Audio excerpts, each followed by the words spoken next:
Ex-ministros de Dilma Rousseff vão depor hoje na comissão do impeachment. Pagamento da dívida dos estados é suspenso até 2017.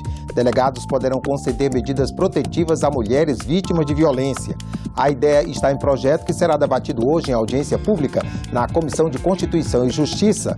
E na Comissão de Meio Ambiente pode ser votado o projeto com alterações na definição de áreas verdes pelo Estatuto das Cidades. Esses são os destaques de hoje aqui no Senado. Bom dia.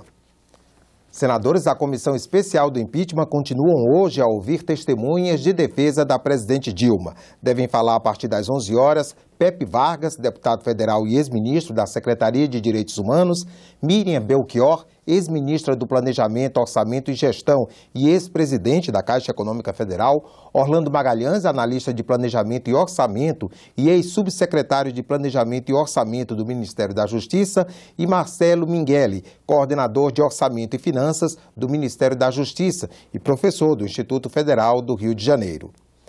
Nessa segunda-feira, a comissão ouviu 4 testemunhas de defesa da presidente afastada. O ex-ministro da Educação, Renato Janine Ribeiro, e técnicos do governo Dilma Rousseff disseram que os decretos questionados pela acusação estão dentro da lei. E o advogado da presidente diz que vai ao Supremo para incluir no processo o conteúdo da delação premiada do ex-presidente da Transpetro, Sérgio Machado. A defesa da presidente afastada Dilma Rousseff pediu que os áudios gravados pelo ex-presidente da Transpetro, Sérgio Machado, envolvendo políticos, fossem anexados ao processo. O pedido já tinha sido negado pela comissão e pelo ministro do STF, Ricardo Lewandowski, que alegou que os áudios eram sigilosos. Agora que o sigilo caiu, o advogado pediu novamente e recebeu outra negativa da comissão. José Eduardo Cardoso disse que vai recorrer ao STF. As falas destes áudios são expressivas. Fala-se que tem que se afastar a senhora presidente da República para se evitar essa sangria na classe política brasileira e, portanto, isso é nosso juízo. É uma prova cabal, manifesta e inconteste daquilo que nós temos afirmado na nossa defesa. Ou seja, que este processo é um processo caracterizado e marcado pelo desvio de poder. A decisão que essa comissão tomou a respeito da não inclusão das fitas não decorreu do eventual sigilo que havia, mas sob o argumento que entendemos naquela oportunidade que não era objeto desse processo. Nesta segunda-feira, a primeira testemunha a depor foi Ivo Correia, que trabalhou na área jurídica da Casa Civil. Ele corroborou a tese da defesa. Disse que a presidente afastada assinou os decretos de crédito de boa-fé, já que recebeu pelo menos 3 pareceres técnicos favoráveis. Por isso, segundo ele, não houve crime. Ivo também afirmou que o Tribunal de Contas da União mudou de entendimento no fim de 2015 por uma decisão do plenário, que retroagiu e causou insegurança jurídica. O encaminhamento de um parecer do Ministério Público do TCU em nenhum momento equivale a uma decisão do tribunal. Se a jurisprudência pode mudar de uma hora para outra de maneira tão radical e gerar responsabilidade para trás, como é que eu vou assumir posturas e vou assinar pareceres se depois eu vou poder ser responsabilizado por coisas que hoje o Tribunal de Contas, a CGU, a AGU, os órgãos jurídicos, os tribunais superiores entendem que é absolutamente correto e eventualmente com a mudança de postura eu venho a ser responsabilidade. Técnicos do governo Dilma, os outros 2 depoentes confirmaram o que disse a primeira testemunha. Declararam que em outros anos o governo já havia editado decretos de crédito e alterado a meta fiscal com a anuência do TCU. Não houve em momento algum em toda essa cadeia nenhum tipo de dolo.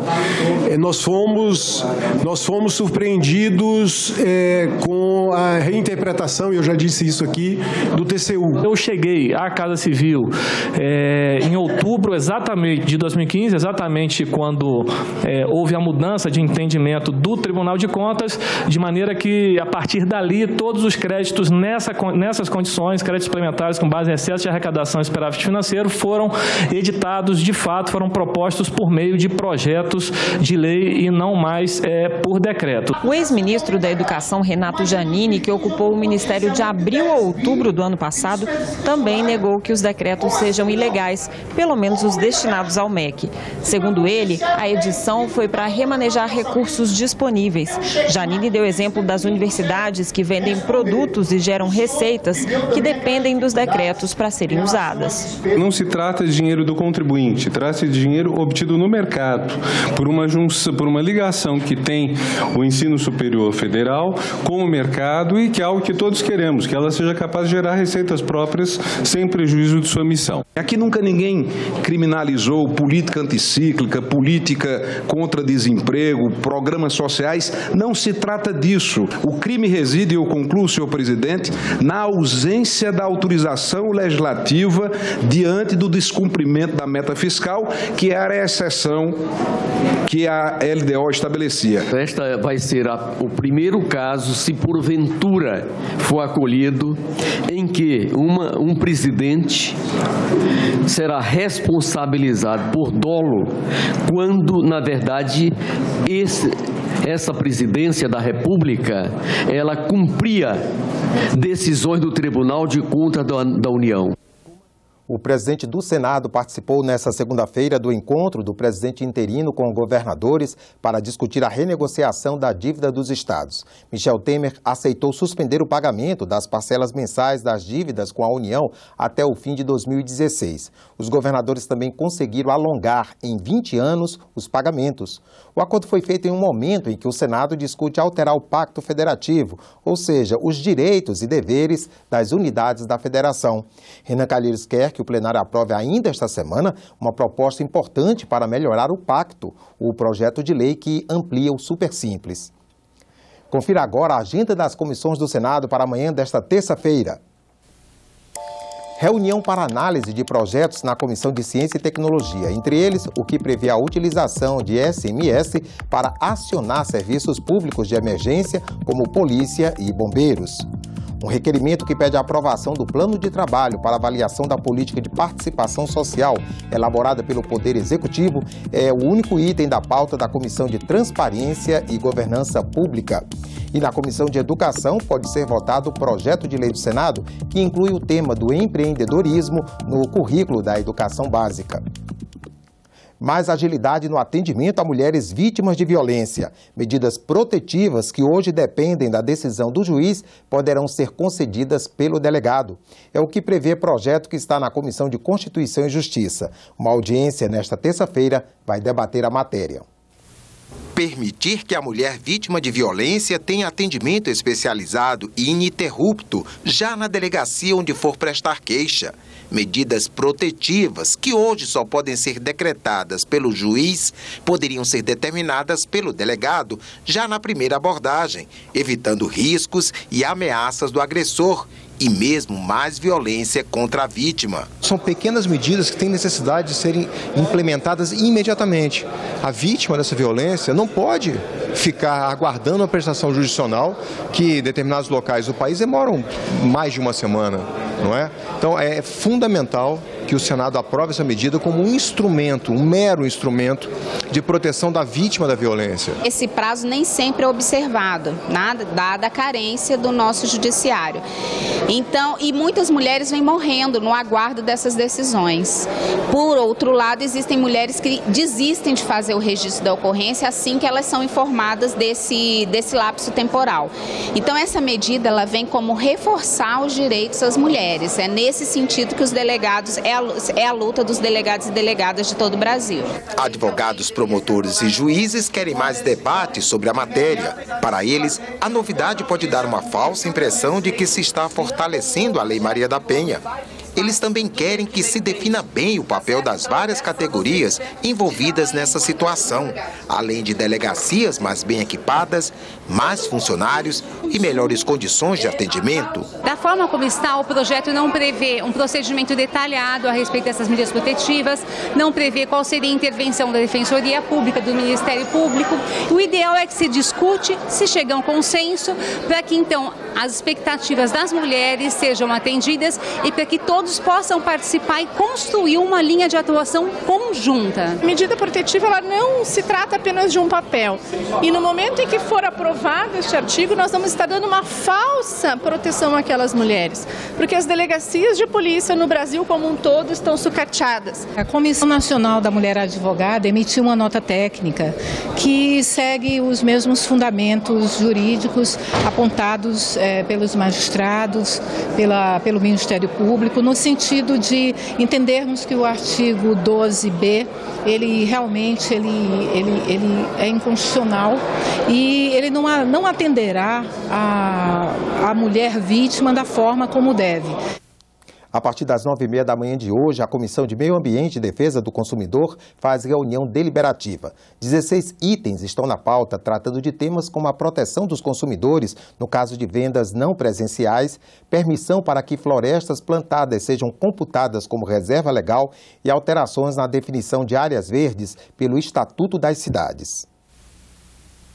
Proposta pelo senador Wilder Moraes, a mudança no Estatuto das Cidades torna obrigatória a definição das áreas verdes e das áreas a serem reflorestadas pelos planos diretores. De acordo com o artigo 182 da Constituição Federal, o plano diretor é um instrumento básico da política de desenvolvimento urbano. Para o autor do projeto, a medida vai contribuir no resgate do valor socioambiental das cidades. Outro projeto em discussão aumenta a segurança dos consumidores no caso de vendas não presenciais. O texto determina que as cobranças de débitos e a inscrição de informações negativas dos consumidores nos cadastros de créditos só poderão ser feitas com a comprovação do contrato entre as partes. O objetivo é coibir fraudes decorrentes do roubo de dados bancários por meio da ciberpirataria.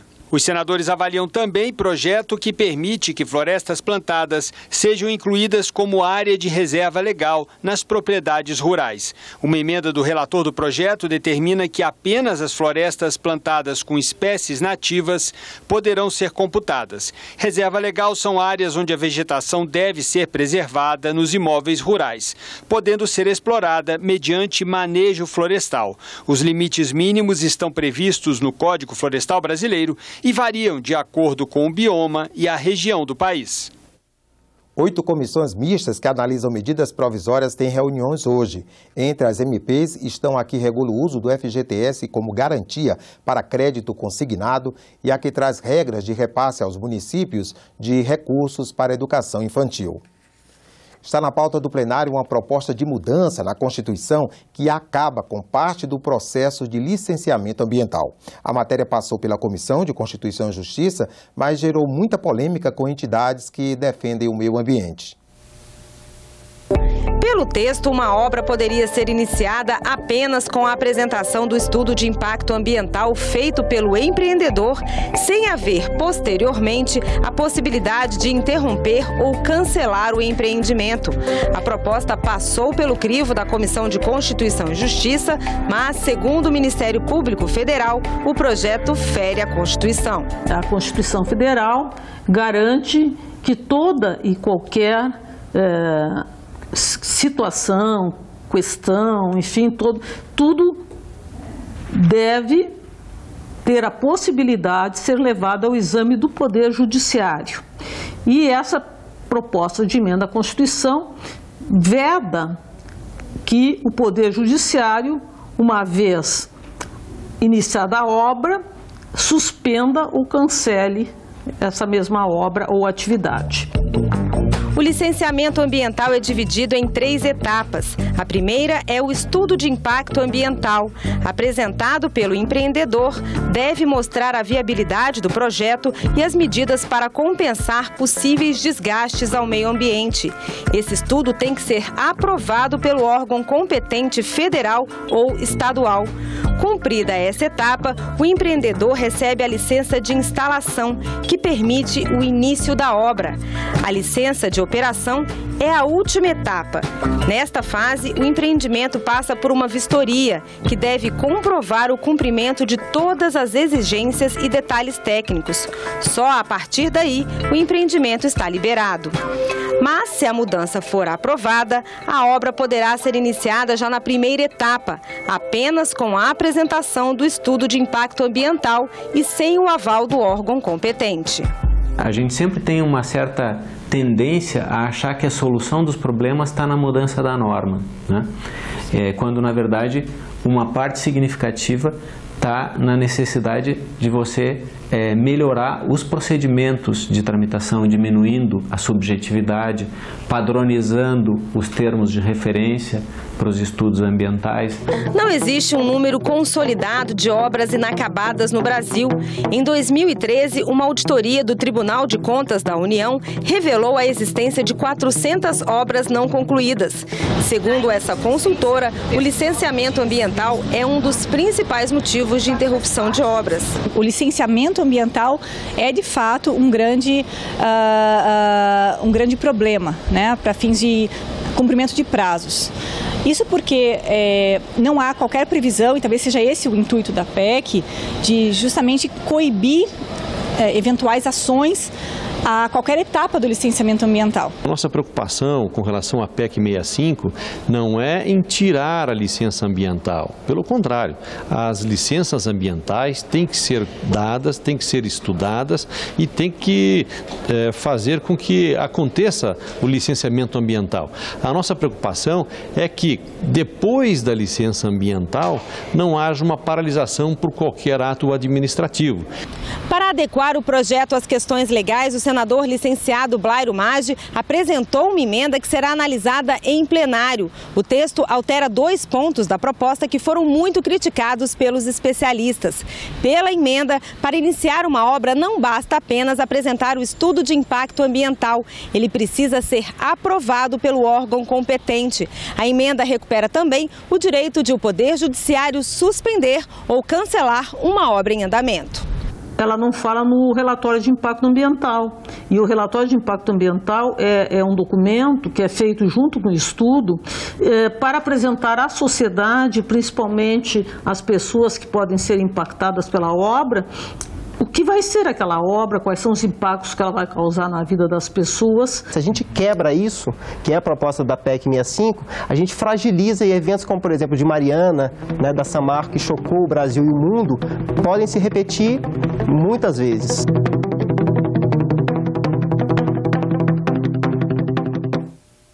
É isso, você acompanha outras notícias ao longo da nossa programação nos boletins do Senado Agora e também na nossa página na internet.